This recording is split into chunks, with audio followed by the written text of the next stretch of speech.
आज हामीले भिडियो कन्फरेन्सिङको के रे साधारण कुराहरू जुम प्रयोग गरेर गर्ने बारेमा कुराकानी गर्छौं। यस कार्यशालामा तपाईले भिडियो सम्मेलनको बारे सिक्नुहुनेछ।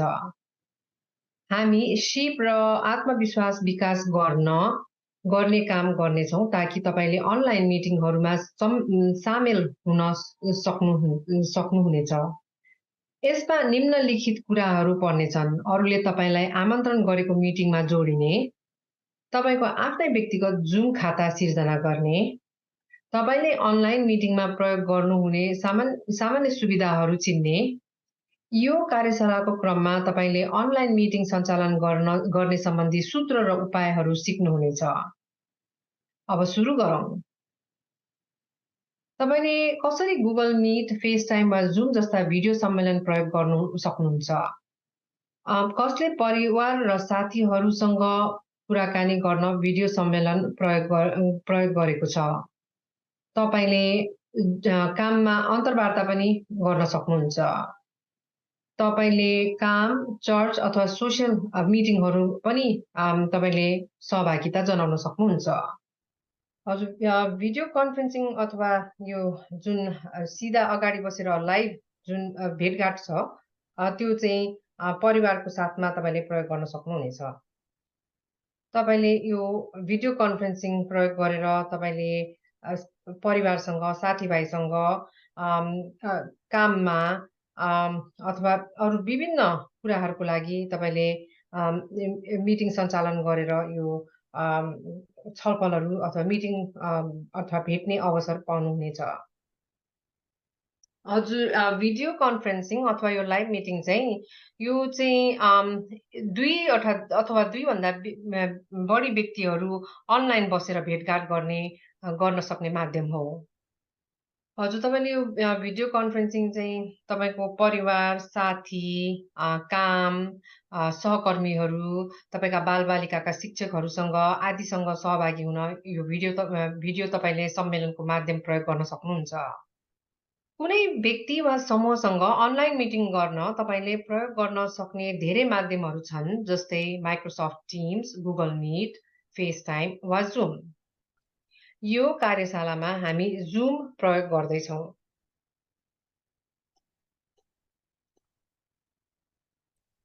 हामी मध्ये धेरै जसोले अरू कसैले मिटिङमा आमन्त्रण गर्दा पहिलो पटक भिडियो सम्मेलनको माध्यम प्रयोग गरेका हुन्छौं।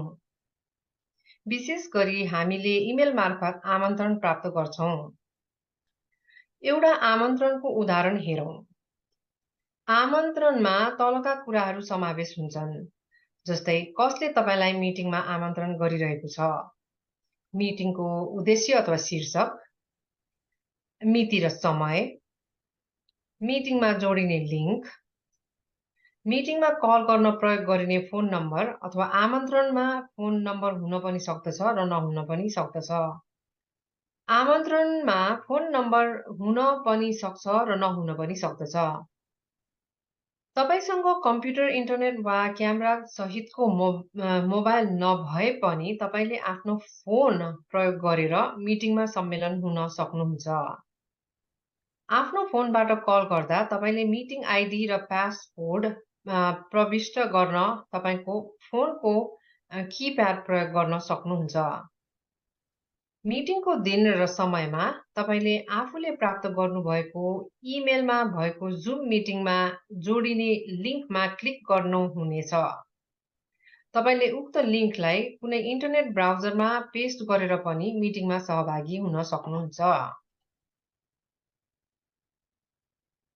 तपाईले पहिलो पटक जुम प्रयोग गर्दा तपाईलाई जुम एप डाउनलोड गर्न र खोल्न भनिनेछ। तपाईले स्क्रिनमा देखाइएका निर्देशनहरू पालना गरेर उक्त एप इन्स्टल गर्न सक्नुहुन्छ। त्यो इन्स्टल भइसकेपछि एउटा पपअप विन्डो देखिनेछ।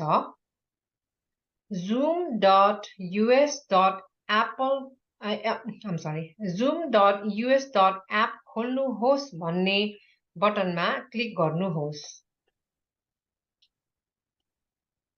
तपाईले मिटिङमा लगइन गरिसकेपछि तपाईं कम्प्युटरको अडियो सहित सहभागी हुन चाहनुहुन्छ कि भनेर सोध्ने मेसेज बक्स देखिनेछ।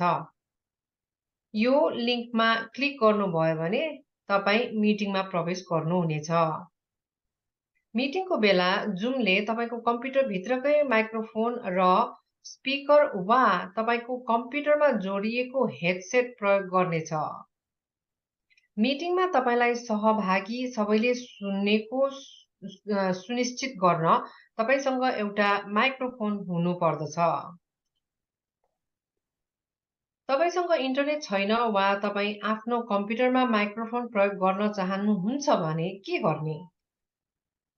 त्यो अवस्थामा तपाईले मिटिङ आमन्त्रणमा रहेको फोन नम्बरमा कल गरेर मिटिङमा सहभागी हुन सक्नुहुन्छ। मिटिङ आइडी नम्बर र पासकोड प्रविष्ट गरेपछि मात्र तपाई मिटिङमा सहभागी हुन सक्नुहुनेछ। हामी मिटिङको सहभागीको रूपमा तपाईले प्रयोग गर्नुहुने केही महत्त्वपूर्ण सुविधाहरू हेर्न गइरहेका छौं। तपाईको नयाँ खाताबाट लिंकमा क्लिक गरेर मिटिङ सञ्चालन गर्नुहोस्। त्यसपछि विथ भिडियो छान्नुहोस्। यसो गर्दा मिटिङ सुरु हुनेछ र तपाईले धेरै सुविधाहरू देख्न सक्नुहुनेछ।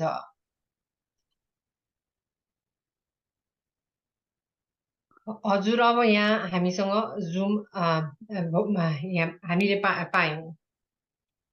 अनि म्युट बटन दबाएर तपाईले तपाईको आफ्नो माइक्रोफोन अन अथवा अफ गर्न सक्नुहुनेछ।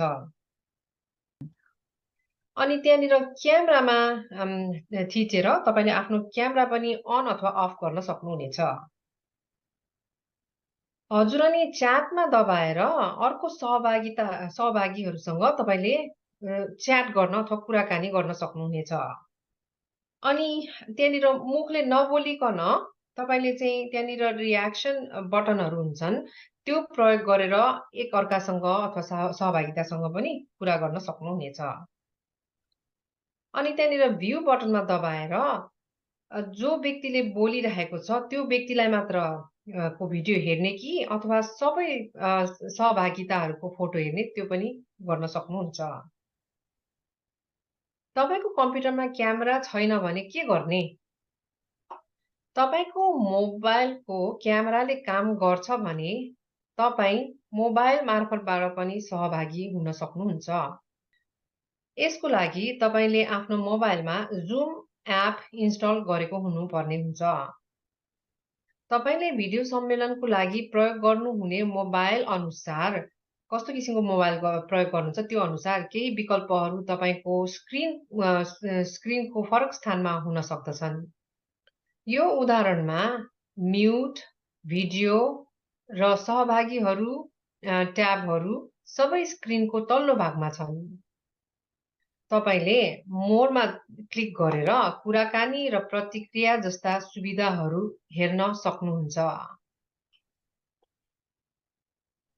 तपाईको आफ्नै जुम खाता हुनुका फाइदाहरू मध्ये तपाई आफैले अनलाइन मिटिङ स्केड्युल र सञ्चालन गर्न सक्नु एउटा हो। मिटिङ स्केड्युल गर्न जुम वेबसाइटमा आफ्नो खातामा जानुहोस्। म त्यसका चरणहरू प्रस्तुत गर्नेछु। तपाई आफ्नो जुम खातामा साइन इन भइसकेपछि मिटिङ स्केड्युल गर्नको लागि स्केड्युल मिटिङमा दबाउनुहोस्।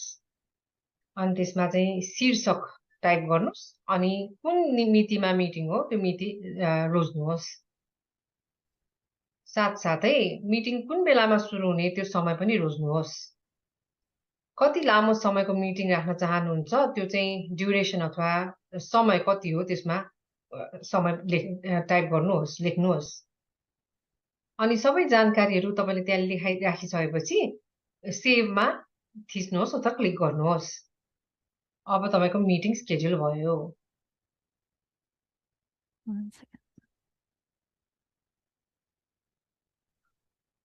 हजुर, यति केही को व्यक्तिहरूलाई तपाईले के अरे इन्भाइट गर्न चाहनुहुन्छ, बोलाउन चाहनुहुन्छ त्यसमा चाहिँ कपी मिटिङ इन्भिटेसनबाट चाहिँ तपाईले इमेल मार्फतबाट उनीहरूलाई लिंक बाँड्न सक्नुहुन्छ।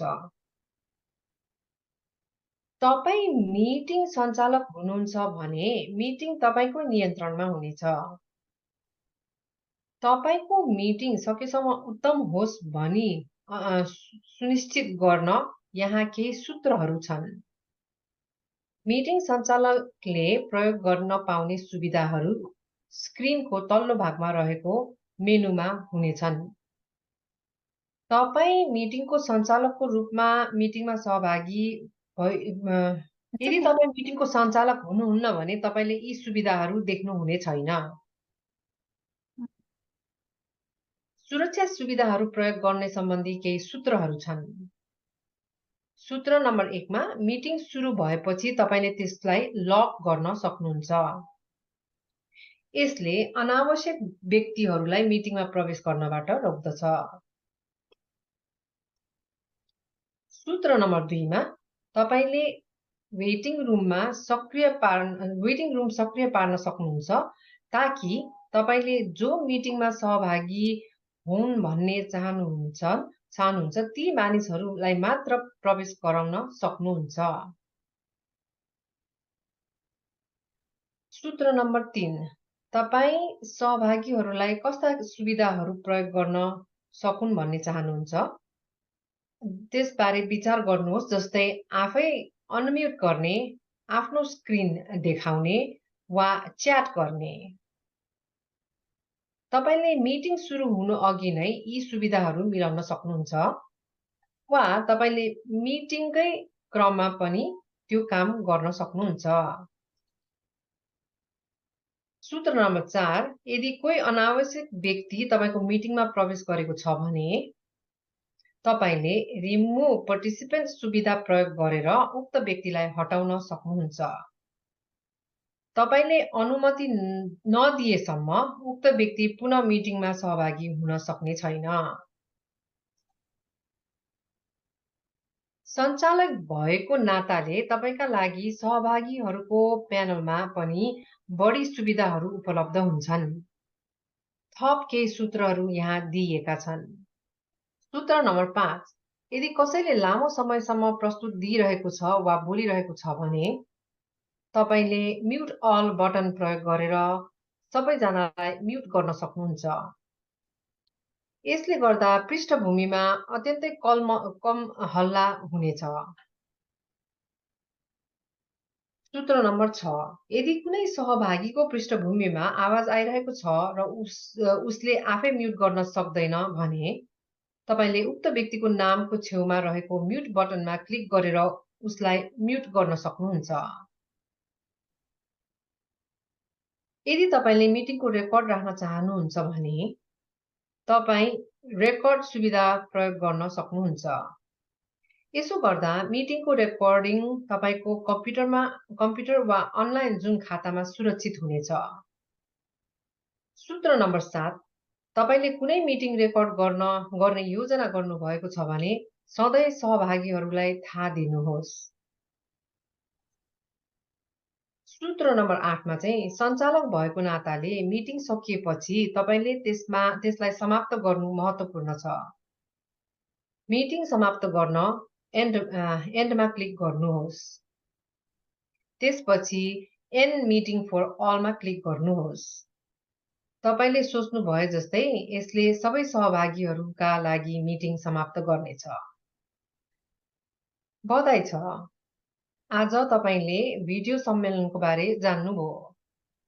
तपाईले तलका सिपहरू विकास गर्नुभयो अनलाइन मिटिङमा जोडिने, सामान्यतया सहभागीहरूले प्रयोग गर्ने सुविधा प्रयोग गर्ने, मिटिङ स्केड्युल गर्ने र अरूलाई आमन्त्रण गर्ने, अनलाइन मिटिङ सञ्चालन गर्ने उपयोगी सूत्रहरू पत्ता लगाउनु भयो।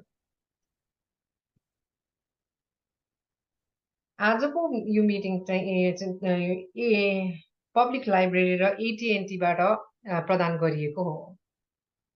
हजुर वेस्टरविल library.org मा हेर्नुहोस्, जानुहोस्। साथसाथै digitallearn.org मा गएर यो टेक्नोलोजीको लागि थप सेवा जान्नको लागि यो वेबसाइटहरू भिजिट गर्नुहोस्। फेरि पनि AT&T र PLA-लाई यो वर्कसप गरिदिनु भएकोमा धेरै धेरै धन्यवाद दिन चाहन्छौँ। आइदिनु भएकोमा हामी सबै सहभागीहरूलाई कदर गर्छौँ र हामी तपाईलाई सिक्न जारी राख्न हौसला प्रदान गर्छौँ।